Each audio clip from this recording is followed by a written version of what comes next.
దానియేలు మరణమైపోవాలి. వారి పనులకు ఆటంకం అయిపోతారు. చాలా మంది దేవుని బిడ్డలైన వారు చేసే మంచి పనులను బట్టి దేవుని నమ్ముకొని వారికి ఒకవేళ నీ అన్నదమ్ములు కావచ్చు, నీ అక్క చెల్లెలు కావచ్చు, నీ భర్త కావచ్చు, నీ భార్య కావచ్చు, నీ పిల్లలు కావచ్చు, ఒకవేళ నీకు తల్లిదండ్రులు అవ్వచ్చు, నీకు అడ్డుగా ఉన్నారని నువ్వు తొలగించుకుందాం లేకపోయిన ప్లాన్ వేస్తున్నామేమో, జాగ్రత్త.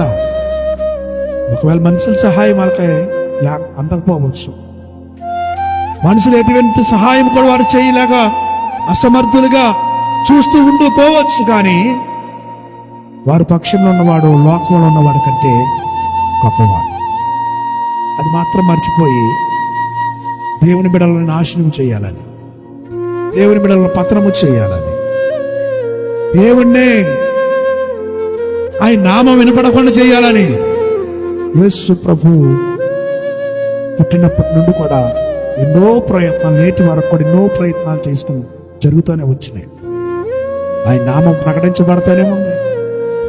అనేక మంది కోట్లాది ప్రజలు రక్షణ పొందుతూనే ఉన్నారు. ఆయన దేవుడని అంగీకరిస్తూ ఉన్నాడు.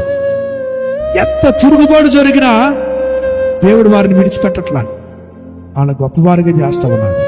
దానియేలు విషయంలో కూడా అలా జరిగింది.